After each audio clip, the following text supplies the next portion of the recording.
આજે આપણે ભાગ્યશાળી છીએ. આમાંથી એક રજૂ કરવા સમજ ભર્યું ટેલિકોન્ફરન્સ શીર્ષક છે સુરંગમ સૂત્ર. 4 સ્પષ્ટ અને અફર સૂચનાઓ શુદ્ધતા પર, કામાતુરતા અને સંહારથી દૂર રહો. 6 ભાગનો ભાગ ચોથો, ગુરુ અને શિષ્ય વચ્ચેમાં, જે અંગ્રેજીમાં આપવા આવ્યો હતો 22મી ડિસેમ્બર 2018ના રોજ.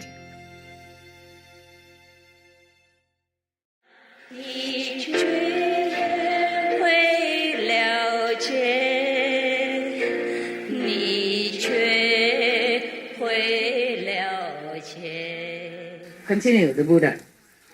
When you teach people in the world to cultivate samadhi, they must first of all sever the mind of lust. This is the first clear and unalterable instruction on purity given by the first come ones and the Buddhas and the world-honored ones of the past. He teaches the same, like all the Buddha. This is the teaching, it should be given to people. Therefore, Ananda, if cultivators of Chan Samadhi do not cut off lust, they will be like someone who cooks sand in the hope of getting rice out of it. After hundreds of thousands of aeons, it will still be just hot sand, no matter how long you cultivate. If your concept is not right, as the Buddha taught, then you will be nothing, get nowhere. Just like cooking sand and hoping to get rice out of it. Why? The Buddha continued. Why? It wasn't rice to begin with. It was only sand. Well, why do I know that? You know that, right? If we cook sand, it won't be rice. So, if you seek the Buddha's wonderful fruition and still have physical lust, then even if you attain a wonderful awakening, it will be based in lust only.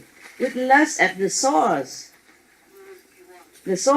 you will revolve in the 3 paths and not be able to get out. What are the 3 paths? Anybody remember? Buddhist? What are the 3 paths?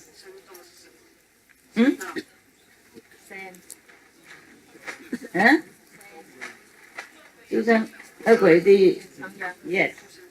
Okay. She say the 3 paths, including being the animals and the hungry ghost and health. This is the path that you have to walk through if you cultivate based on lust. Oh, so scary. Not just like practice and then easy to become Buddha. There are so many traps around, and there are more. Look at all this. I mark it all for you here. I mean, I don't just mark, it's not all here. I mean, this is the beginning of that. And that is at the end of that. So I mark only 2 times. I had to read all this in order to select out for you some. You see that? Yeah? Okay. And this is not yet the January of the calendar. It's just December. All right. So the Buddha continued. With lust at the source, you will revolve in the 3 paths and not be able to get out. Which road will you take to cultivate and be certified to the first come one's nirvana? He asked. Meaning, if you continue to frolic in the lustful kind of attitude and mind, then you will not. How can you get to nirvana? He continued. You must cut off the lust which is intrinsic, inherent even, in both body and mind. Poor human. Then get rid of even the aspect of cutting it off. At that point, you will have some hope of attaining the Buddha's body. Hope only you will get. After you cut off all the lust, meaning concentrating on avoiding all these lustful or thought or attitude or mind or thinking, then after that you still get rid of trying, meaning it become like your nature, okay? And you don't even think of trying to cut it off because you have no more lust and you forget about it already. Still, at that point, you still have some hope, H-O-P-E, hope, to attain Buddha body. Body means enlightenment, okay? Yeah. Oh, you want me to continue? Yes. Really?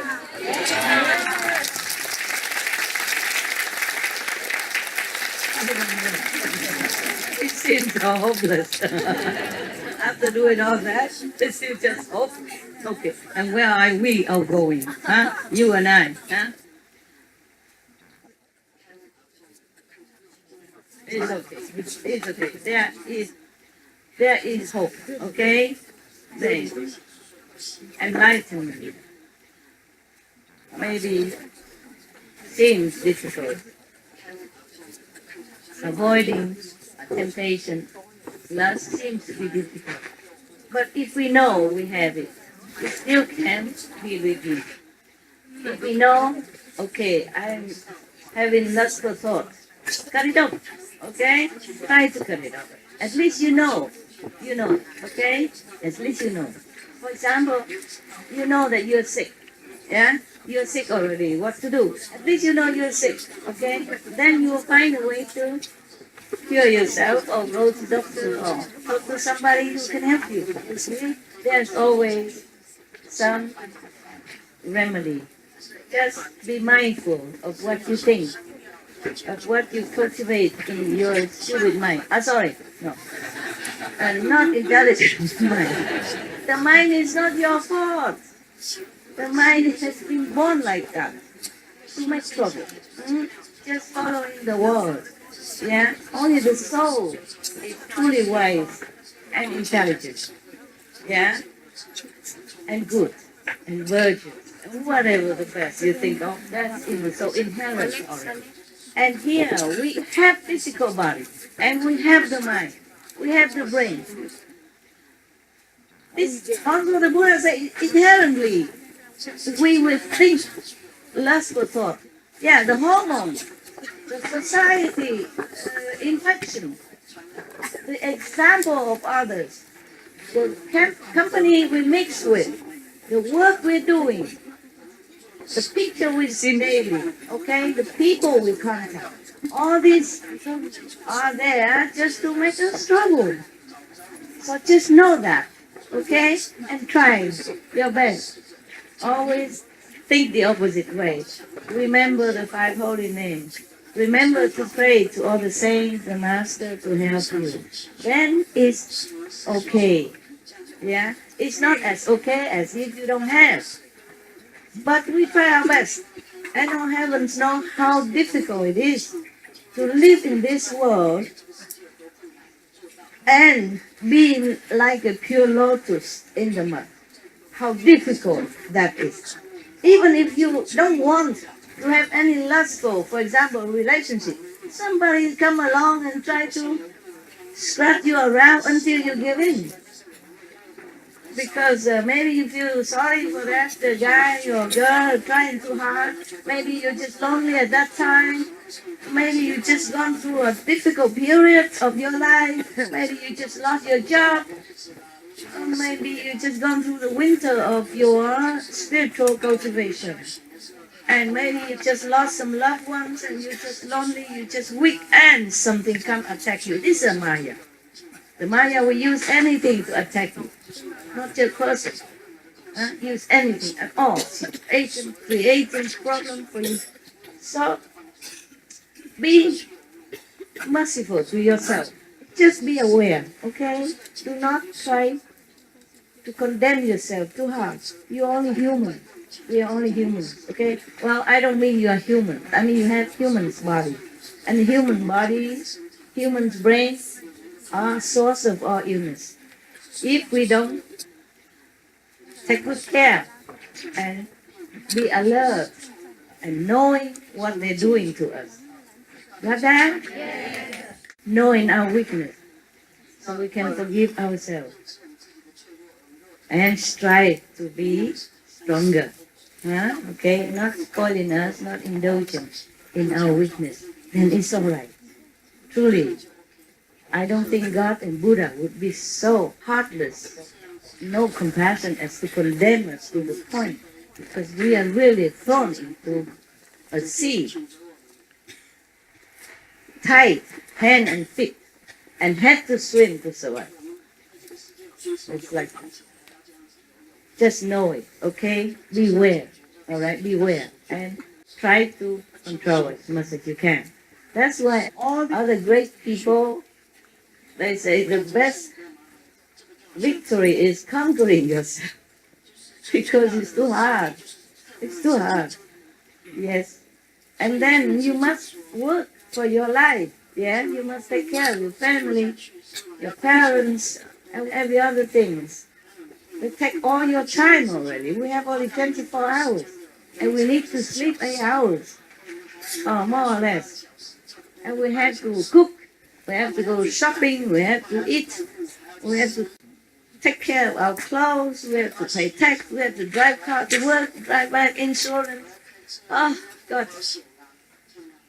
Truly, if I am still in the world, like you are, with husband, wife, children, I'm not sure if I could even meditate as good as you do. Good for Buddha that he left the whole kingdom, left for 500 concubines, yeah? 500, but that's a fixed number in India, I told you. That could be 200, it could be 50. I mean, a lot, many, many. They always say 500, 2,000, you know?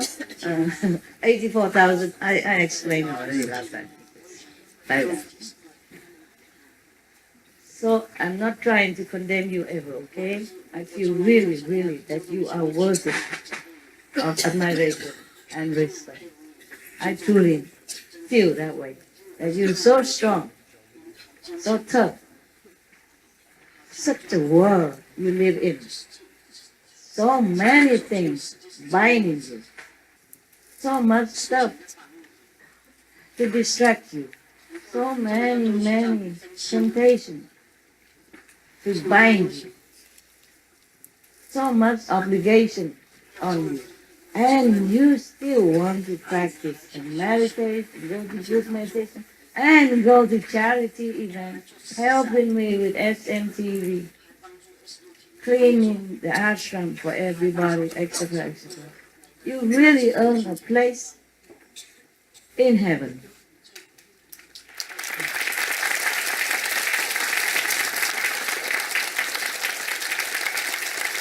And I really, really love you, even the least of you.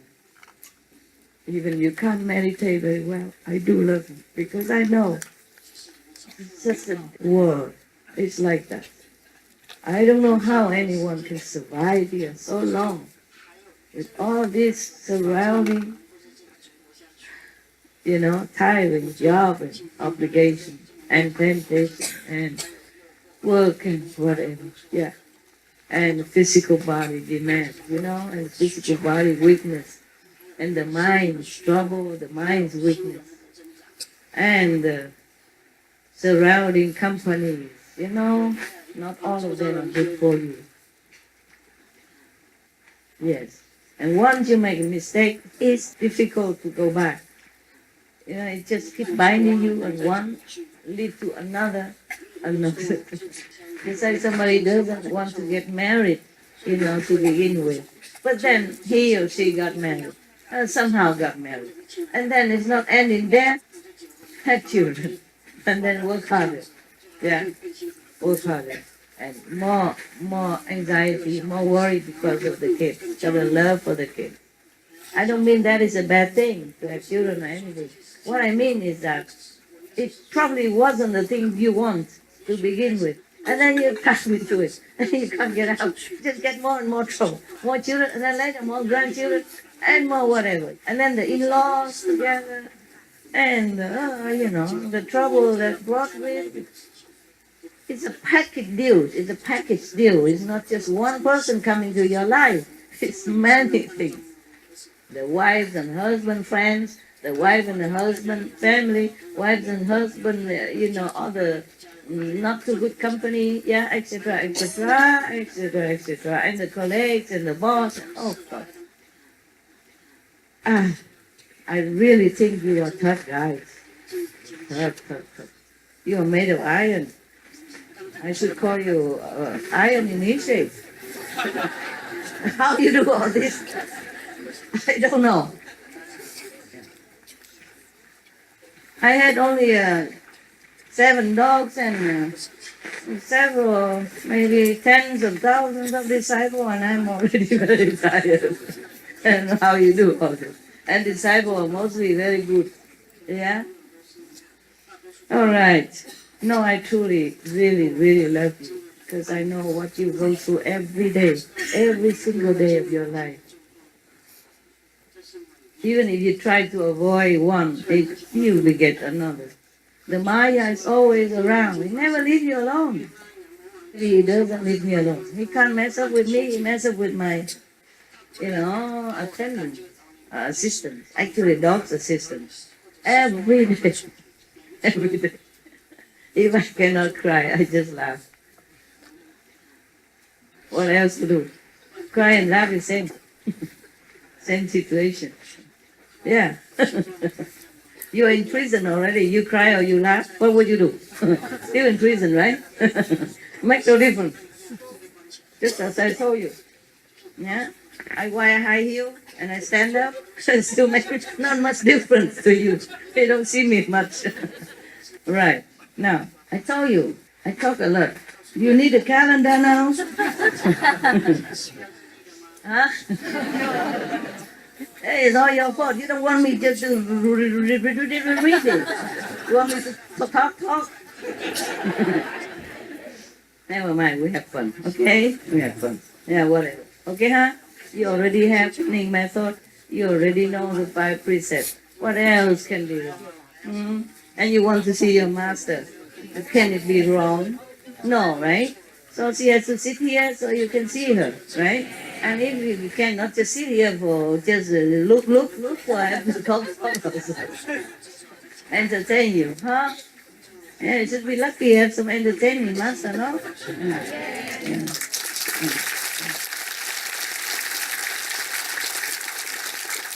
All right, my ego is going up already.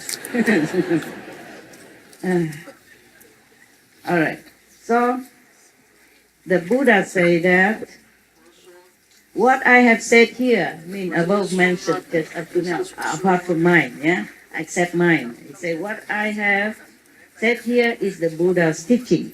Any explanation others counter to it, opposite to it, is the teaching of the papiya, meaning the atheist, meaning it's wrong. Huh?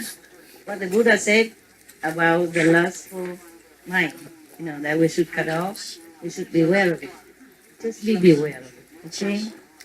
Then that is the teaching of the Buddha. He didn't say be aware of it. I say that. Because the Buddha has it too good.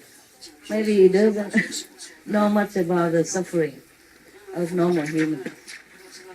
So he said, you have to do it or die. So I tell you, beware and control it.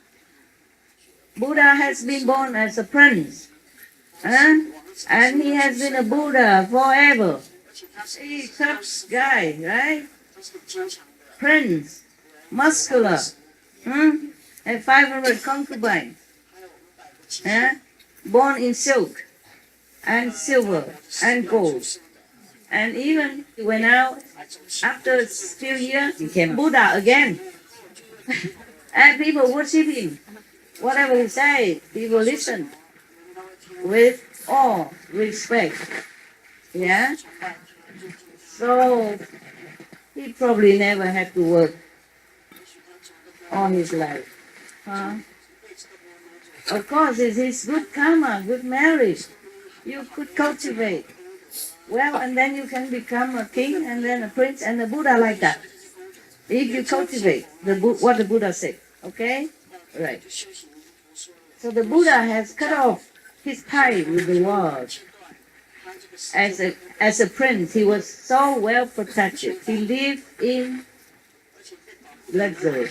Yeah, he lived in protection, love, and respect, worship, whatever he wants, he got. Huh? He until he went out and saw the suffering on the street, then he would wake up. But even then, he went to become a monk. Huh? Also, it's not like you have to go out to work, fighting with the world for some morsel of food and a few dress on your body. That's a different suffering. But the Buddha has been determined to be enlightened in order to help sentient beings. That was also a very hard job. But it's a different. He doesn't roll in the traffic jam every early morning when your eyes still not open, just to go out to work. Otherwise, you don't have bread on your table. And at that time, he doesn't have to breathe pollution air like the way we do now, which contaminates our body, weaken our resistance, blurring our mind. We have all this now. You have all this now. Apart from other hardship you have to endure every day in your life. So if the Buddha were born again in this lifetime, with you, in your century, in your generation, and have to undergo all this hardship, then probably he would be more lenient. But of course, you must remember, he's talking to the monks, yes? To the assembly of monks who is already arhat, who is already pure, already left everything behind and has the fortune to be cut off from all the mundane obligations, trouble, and temptation. All they do is just take their bowl, go around in the village, have whatever they have, come back, eat their food, meditate, listen to the Buddha, living a very not too bad life. Even though maybe to bake and eat only once a day, maybe it's unimaginable to you. But you get used to it. And if you have no choice, that's probably be good. Yeah, I'm telling you. Because they will be busy with some other things, you know. They will answer other lay disciples to come and ask. The lay disciple don't always ask the Buddha. The Buddha is not always available. He has to go samadhi, he wants to meditate. So maybe they ask Ananda, they ask other monks. So they're also busy teaching them. And they're also busy remembering what Buddha teaching. Write it down and contemplate on it, you see. And when you're busy, you don't feel that hungry. If you want to slim down, I have a recipe. You want to hear? No. All of you are very skinny. You don't need. Really, you want? Okay, I'm telling you. You just do what I do. Be a master. Okay. Busy yourself so much that you just eat half a bowl, and then you have to run for the phone, run for the dog, run for everything, and then you lost your appetite. And you won't eat no more. That's also a good method. Yeah, because I was having appetite. I was enjoying my food. But then I had to rush because of deadline and other things. That's the rushing time. And then after I finish that, I don't feel any appetite anymore. I don't feel like I would want to enjoy that food anymore. Yeah? No? Okay. Some of you would have had similar situation, right? Yes, huh? Yes. Don't tell me that I don't teach you everything. I do. Even to how to slim down.